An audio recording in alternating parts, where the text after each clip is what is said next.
Ya, sebenarnya sangat memprihatinkan sekali ya kalau kita lihat di Kalimantan Barat ini luar biasa di kabupaten, katakan 14 kabupaten kota di Kalimantan Barat. Minus kota Pontianak ada Sekawang 8 kali ya, semuanya itu bermasalah dengan terkait dengan illegal mining itu tadi. Jadi artinya ada hal-hal yang saya pikir ini sudah terbuka, semua masyarakat, semua tokoh-tokoh masyarakat, apalagi APH sendiri sudah mengetahui sebetulnya di mana dan siapa yang pelaku illegal mining itu sendiri.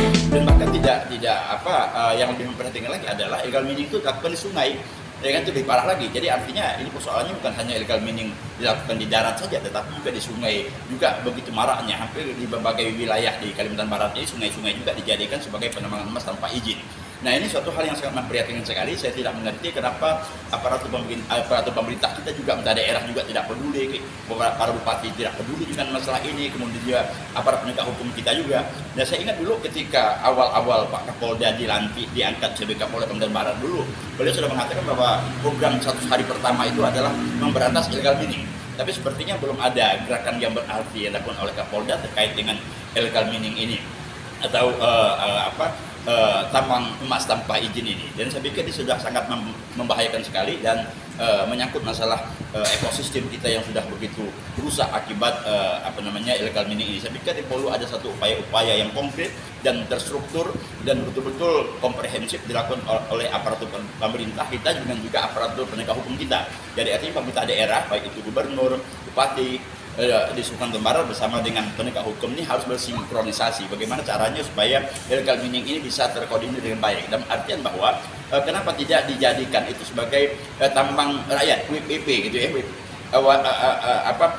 untuk masyarakat gitu ya. Jadi artinya kalau ini dilegalkan lagi, artinya masyarakat di kampung itu, di desa itu sebagai pengelolanya, saya pikir masyarakat kita akan makmur dan itu akan terkontrol betul bagaimana berkaitan dengan limbah dan sebagainya. Saat sekarang sama sekali tidak terkontrol, limbahnya di mana-mana ya kan, itu sangat membahayakan sekali. Dan yang tidak kalah pentingnya adalah sekarang ini kita rasakan bagaimana akibat itu terjadinya banjir, kerusakan alam kita, ekosistem kita rusak, sebagainya. Itu adalah salah satu akibat dari illegal mining itu sendiri. Jadi kita berharap sebagai warga di Kalimantan Barat ini kita minta supaya aparat penegak hukum kita lebih serius dalam menanggapi masalah ini. Dan saya kira dan saya pastikan beliau pasti tahu siapa dan di mana tempatnya terjadi illegal mining ini, pasti tahu. Hanya persoalannya mau atau tidaknya untuk melakukan penindakan terhadap persoalan ini. Dan juga kita berharap juga pemerintah daerah kita, lagi-lagi saya katakan, mulai gubernurnya, bupatinya harus juga bisa bersinergi bagaimana caranya untuk bisa mengarahkan illegal mining ini menjadi bermakna bagi masyarakat di daerah. Jangan sampai justru masyarakat kita menjadi penonton gitu ya, jadi penonton sementara banyak orang-orang luar justru memanfaatkan atau menikmati hasil dari sumber alam kita di Kalimantan Barat ini. Sekira demikian.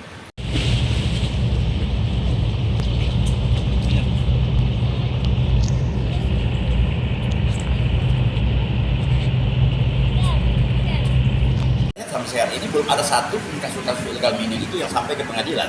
Tidak ada itu namanya big boss-nya itu ya, pelakunya langsung sampai ke pengadilan, tidak ada. Yang terjadi justru adalah pada masyarakat di kampung itu sebagai pekerja saja, ya kan? Nah, ketika ada masyarakat yang ditangkap di kampung, padahal mereka hanya sekedar pekerja biasa saja yang memang karena lapangan pekerjaan tidak ada, justru mereka menjadi korban. Jadi saya pikir ini perlu harus menjadi perhatian dari penegak hukum kita supaya mereka masyarakat kampung itu jangan jadi korban lah, ya kan? Jadi korban supaya betul-betul para pelaku-pelakunya, big boss dari illegal mining itu menjadi perhatian dalam konteks